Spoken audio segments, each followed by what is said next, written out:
أنهى النادي الأهلي موسم 2021-2022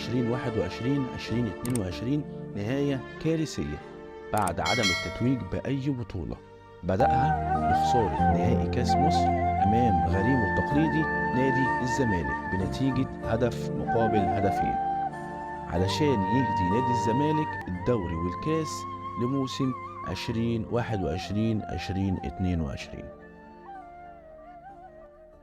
بعدها يخسر النادي الأهلي نهائي دوري أبطال أفريقيا قدام نادي الوداد الرياضي المغربي في آخر نهائي من مباراة واحدة اللي أقيمت على أرض نادي الوداد في مركب محمد الخامس في الدار البيضاء، في مشهد حزين بعد تواطؤ من اتحاد الكرة المصري وعدم التقدم باستضافة المباراة، مما أهدى اللقاء للمغرب ونادي الوداد على أرضه ووسط جماهيره. وما يكتفيش بكده النادي الأهلي، لا، يخسر المنافسة على لقب الدوري المحلي لصالح نادي الزمالك للموسم الثاني على التوالي، عشان ينهي الموسم نهاية حزينة وكارثية لجمهور النادي الأهلي ومجلس إدارته.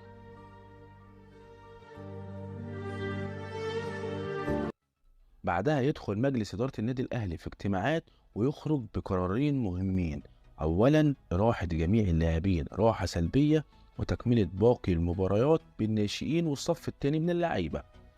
القرار الثاني كان إقالة المدير الفني للفريق البرتغالي ريكاردو سواريش.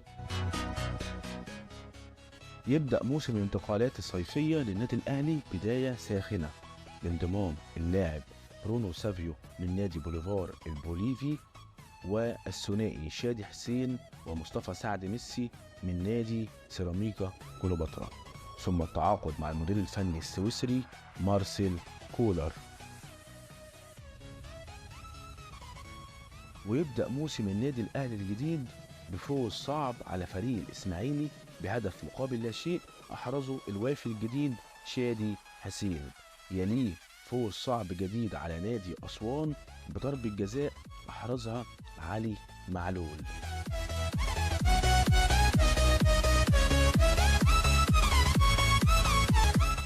بعدها يدخل النادي الأهلي في أول اختبار حقيقي للفريق والمدرب قدام نادي الزمالك في مباراة كأس السوبر المصري. تبدأ المباراة بداية يكشر فيها الأهلي عن أنيابه ويضيع طاهر محمد طاهر فرصة خطيرة من قدام المرمى. بعدها تيجي تمريرة خاطئة من اللاعب زكريا الوردي يستغلها برونو سافيو ويراوغ محمد عبد الغني ويطلق تسديدة تسكن شباك محمد عواد حارس الزمالك معلنا الهدف الأول للنادي الأهلي. يحاول الزمالك التماسك بعد الهدف وتأتي كرة العادة من أحمد سيد زيزو تصطدم بالعارضة. يستمر اللعب على السجال ده، كرة رايحة وكرة جاية، إلى أن يراوغ طاهر محمد طاهر لاعب الزمالك ويرسل كرة عرضية أرضية داخل منطقة الجزاء يقابلها كريم فؤاد علشان تسكن شباك نادي الزمالك، ويعلن فوز الأهلي باللقاء ويحقق أول بطولة للفريق في الموسم، البطولة اللي ادت ثقة للفريق والجمهور في باقي الموسم.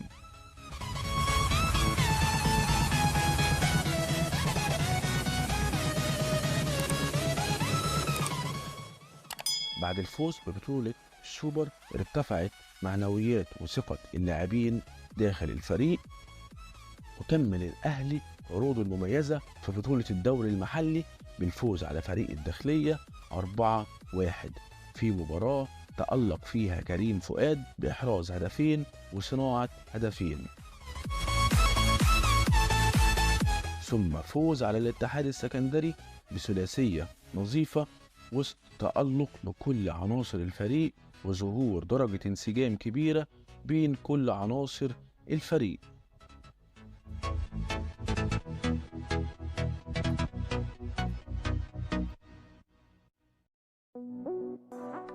لكن عروض الأهلي الحلوة ما استمرتش كتير عشان يدخل الفريق في دوامة من التعادلات والعروض السيئة.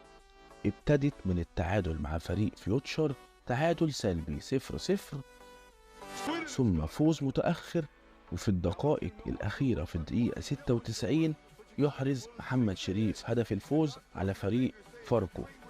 بعديها هيتعادل الأهلي مع فريق سيراميكا من ضربة جزاء أحرزها علي معلول عشان تهتز ثقة الجماهير في الفريق قبل دخول الفريق على مواجهات مهمة.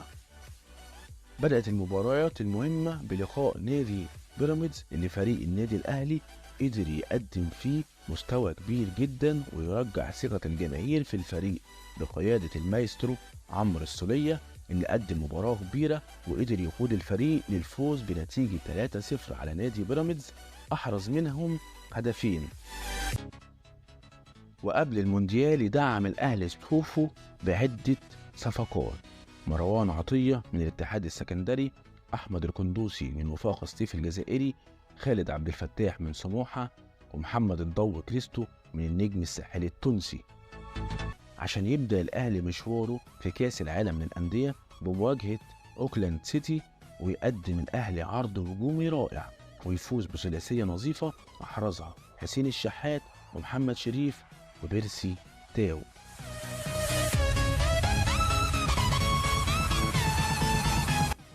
يتقدم الأهلي لمواجهة سياتل الأمريكي في الدور ربع النهائي ويفوز في مواجهة صعبة بنتيجة 1-0 أحرز الهدف محمد مجدي قفشة، عشان يجي الدور على مواجهة ريال مدريد في الدور نصف النهائي، واللي كانت بداية لظهور عيوب الفريق الدفاعية واللي خسرها الفريق بنتيجة 4-1 أحرز هدف الأهلي علي معلول من ضربة جزاء.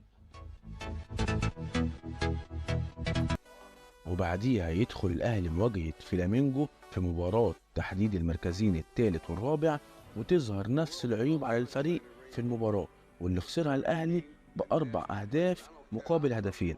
أحرز الهدفين أحمد عبد القادر عشان ينهي الأهلي المونديال في المركز الرابع. على الناحية التانية يقع الأهلي في المجموعة التانية من دوري أبطال أفريقيا مع صن داونز والهلال السوداني والقطن الكاميروني، بداية غريبة بخسارة من الهلال في أم درمان بهدف مقابل لا شيء. يليه تعادل مع صن داونز في القاهرة بنتيجة 2-2 مع استمرار الأداء الدفاعي السيء للفريق، ويتأزم وضع الفريق في المجموعة مبكرا ويحتل المركز الثالث برصيد نقطة واحدة، وضع سيء أكبر الفريق على الفوز على القطن الكاميروني في القاهرة بنتيجة 3-0 أحرزها محمد شريف وأحمد القندوسي ورأفت خليل، عشان يجي الدور على المباراة اللي هتغير من موسم النادي الأهلي كليا، مباراة صن داونز في بريتوريا واللي خسرها الفريق 5-2. هتبدأ الصحف في موجة انتقادات حادة من كل مكان، والفريق في الوقت ده بيستعد لمواجهة القطن ولا بديل عن الفوز وانتظار نتيجة مباراة صن داونز والهلال عشان يحقق الفوز النادي الأهلي بنتيجة 4-0 وينتظر مواجهة الهلال وصن داونز. وكالعادة كل بطل ليه لحظات بيقف الحظ جنبه. ضربة جزاء للهلال في آخر المباراة أطهر الطاهر بتقدم لها عشان يضيع الضربة اللي كانت كفيلة بخروج الأهلي من دور المجموعات. بعد رجوع الفريق للقاهرة اجتمع مجلس إدارة الأهلي مع الجهاز الفني وطلع بقرارين: الاعتذار عن المشاركة في البطولة العربية والاعتذار عن المشاركة في بطولة كأس الرابطة. وظهر تغيير في تكتيك وتشكيل الأهلي الجديد بالاعتماد على ثلاثية في وسط الملعب. يدخل النادي الأهلي مباراة فريق الهلال في القاهرة وسط حضور جماهيري كبير علشان يحقق الفوز بنتيجة 3-0 ويتأهل في المركز الثاني بعد صن داونز في المجموعة.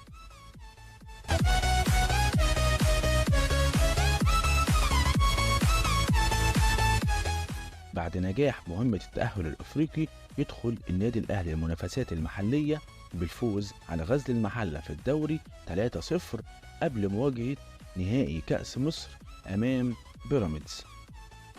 تبدأ مواجهة نهائي كأس مصر بين النادي الأهلي وبيراميدز بتسجيل بيراميدز الهدف الأول عن طريق وليد الكارتي، علشان بعديها بدقايق بسيطة يرد عليه محمود عبد المنعم كهربا بتسجيل هدف التعادل بعد متابعة من داخل منطقة الجزاء. بعديها يجي الدور على حمدي فتحي في إنهاء اللقاء لصالح النادي الأهلي عن طريق ضربة رأسية وخروج خاطئ من أحمد الشناوي عشان يحقق بيه النادي الأهلي بطولة كأس مصر، البطولة الثانية للنادي الأهلي في الموسم. That's how winning is done. Now if you know what you're worth, then go out and get what you're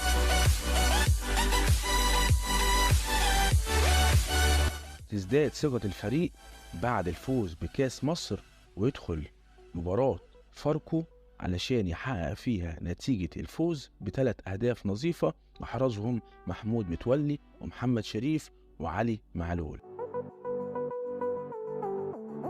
بعديها يفوز على نادي سموحة بثنائية نظيفة أحرزها محمود كهربا ومحمد شريف. على الجانب الثاني يقع النادي الأهلي في مواجهة الرجاء البيضاوي المغربي في الدور ربع النهائي من دوري أبطال أفريقيا. يبدأ اللقاء الأول في القاهرة وينتهي بنتيجة 2-0 للنادي الأهلي أحرزهم محمد عبد المنعم وحمدي فتحي. بعدها يتعادل الأهلي في لقاء العودة في المغرب تعادل سلبي بعد ضياع ضربة الجزاء من الرجاء. يتأهل الأهلي عشان يواجه نادي الترجي في الدور قبل النهائي.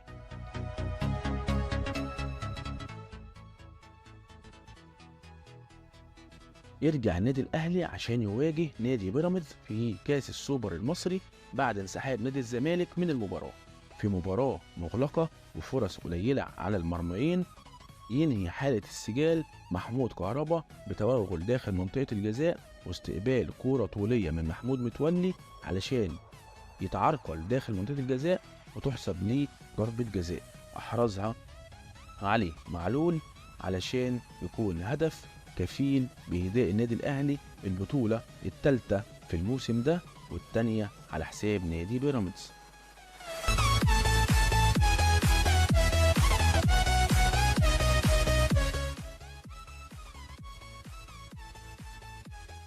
يسافر النادي الأهلي لتونس بمعنويات عالية بعد الفوز بكأس السوبر ويقدر يكتسح الترجي في تونس بنتيجة 3-0 أحرزهم بيرسي تاو محمود عبد المنعم كهربا علشان يرجع يأكد تأهله للدور النهائي من القاهرة بالفوز 1-0 في لقاء العودة أحرزه حسين الشحات.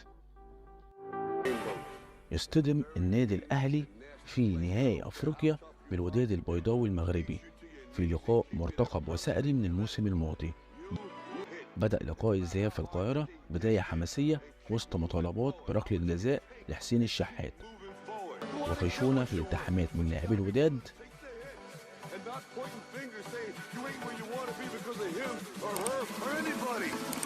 علشان يحتسب الحكم ركلة جزاء بعد الرجوع للفار يلغيها.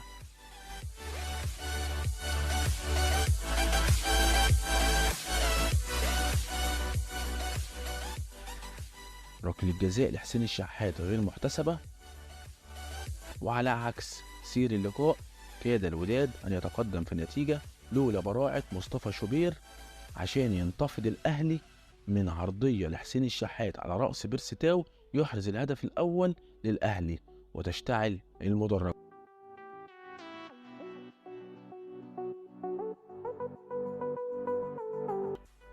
بعدها يكمل مصطفى شوبير التألق بتصدي جنوني لركلة حرة ثم هجمات من الوداد لإدراك التعادل. وسط هجمات الوداد المغربي يستغل محمود عبد المنعم كهربا تمريرة من حسين الشحات ويحرزها الهدف الثاني للأهلي.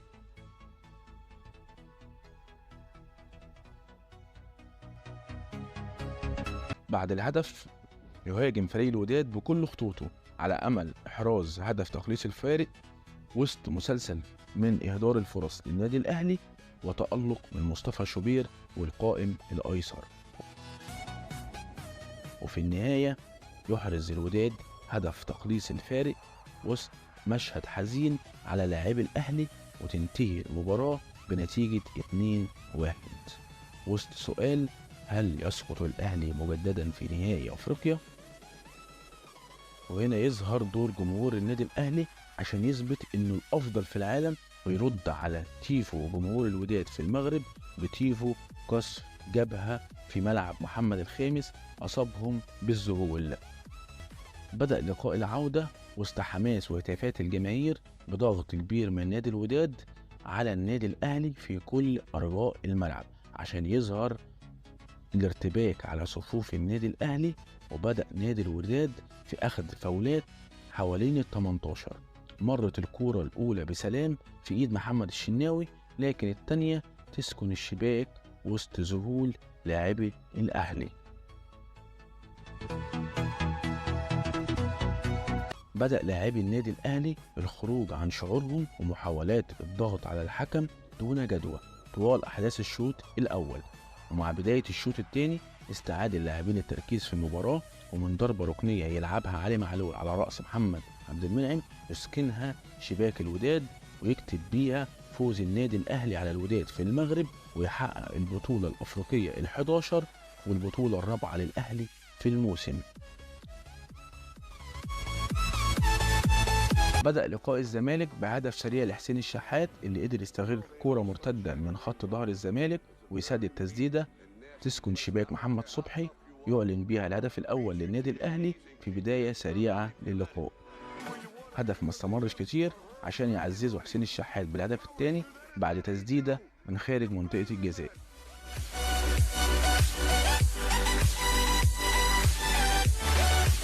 حالة من عدم التوازن بين عناصر فريق نادي الزمالك يستغلها النادي الأهلي وعلي معلول ويحرز الهدف الثالث للنادي الأهلي.